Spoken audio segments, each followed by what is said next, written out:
of Modus and made a deal with him to take her nephew straight into the main clan without a trial period in T. Modus. Several years ago, Mogwai moved to Modus from the Azure Dragons. The druid arrived with the status of megastar and signed the most profitable contract the world had ever seen. The fact that Fen Shaoguang had grown up in the slums of Shenzhen bothered Liam only at the outset. The past was the past, and now Fen was a respected billionaire citizen.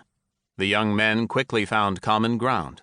Fen was famous, and Liam knew everything that a young man in high society was supposed to know. It was a mutually beneficial friendship. Fen had no idea how to behave in respectable company, how to talk to aristocrats, and Liam happily taught him all of this in exchange for a share of Fen's popularity and a chunk of his fans. Among them many girls, of course. Not that it mattered, Liam liked male and female alike, and all shades between.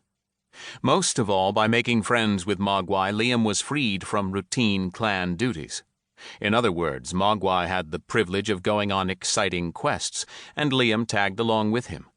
Hinterleaf generally didn't object, and Liam didn't care what Yari had to say about it. When Mogwai announced his departure from Dis, Liam was upset. It was one thing to hang around with a top player in Dis, completing divine quest chains like the one with Athena. It was another thing entirely to work to the clan's schedule. Without Mogwai, Liam lost his indulgences, and Yari immediately had him power-leveling lobies and participating in daily social quests. Modus was always leveling up its reputation with various factions with the help of its troops. The year before, when the world was shaken with the news of a threat with maximum potential, Liam contacted Fen right away. "Time to come back, old man." "Nah," Fen said dismissively. "I'm on the moon, buddy. If only you could see what they've made of Silver Harbor." A casino hall glittered behind the top one player in the world. A palladium chip worth 1,000,000 phoenixes danced across Mogwai's fingers. The face of a young Hollywood star whose name Liam couldn't remember appeared on one side. The girl moved in to hug Fen. "What's with you?" Liam asked in surprise. "It's a Class A threat. The first in Dis."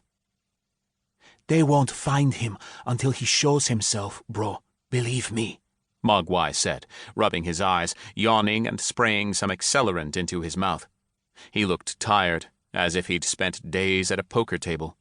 "Listen, I already said all this to Hinter 10 minutes ago.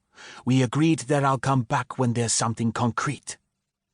Fen hung up, and Liam, frustrated, asked Yari for furlough and headed to the island of the White Amazons to blow off some steam.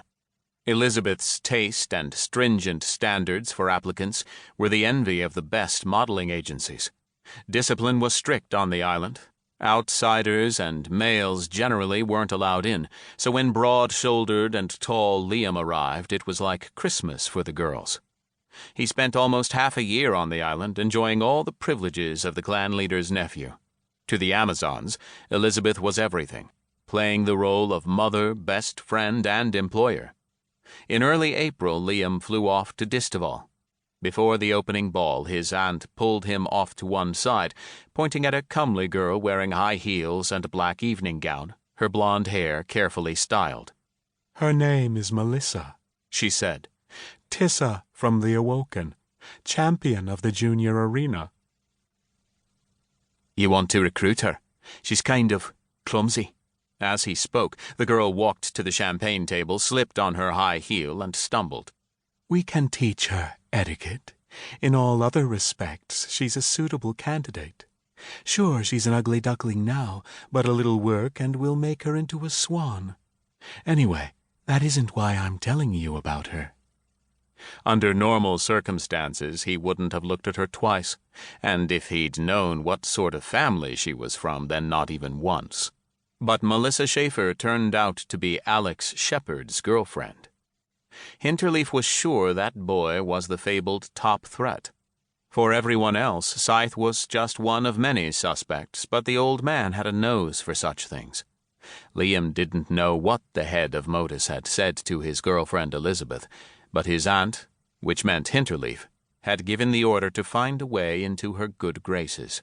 So Liam had to play at falling for Tissa, no matter how little he liked it.